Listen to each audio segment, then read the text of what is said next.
Hello, fellow humans. Katrina here. Quick disclaimer. I am a professional. I am not your professional. Nothing I'm about to say should be taken as medical, legal, or otherwise advice. This podcast is purely for education and amusement. That's it. Disclaimer over. I have a random have you heard before we dive in today. Have you heard that they're making a woolly mammoth? They're going to clone somehow Jurassic Park style. I don't know. And I think I heard that it'll be here before the 2030s. I don't remember if it was 6 or 7 years that I heard, but I thought that was just a little random interesting that I'd throw out there. So today I want to talk about what I don't know about borderline personality disorder versus bipolar disorder. So rather than diving into all of the criteria for BPD and all of the criteria for bipolar, we're just going to look at some of the differences between the two, 4 differences to be specific. So here we go. The first one is that people diagnosed with bipolar disorder tend to vacillate between manic and depressive episodes, whereas folks with the diagnosis of borderline personality disorder have a much wider variety of intense emotional experiences.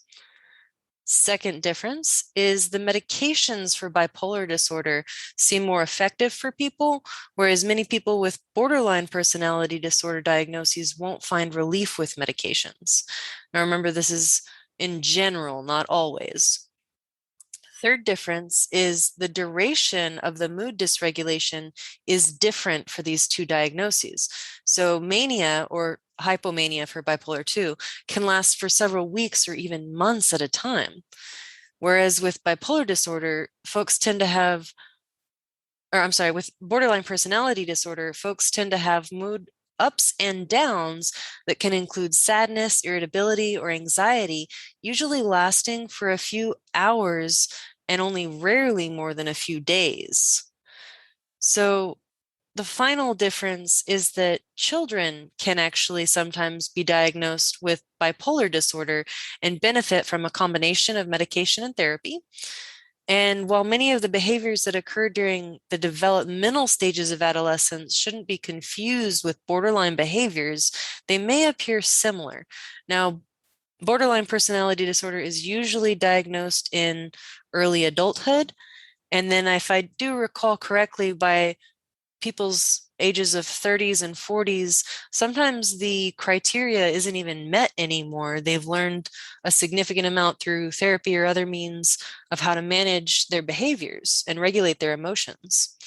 So there you have it, the 4 differences between borderline personality disorder and bipolar disorder.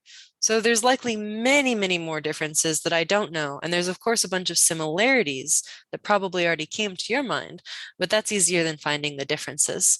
So I like to look at some of the more complicated things sometimes.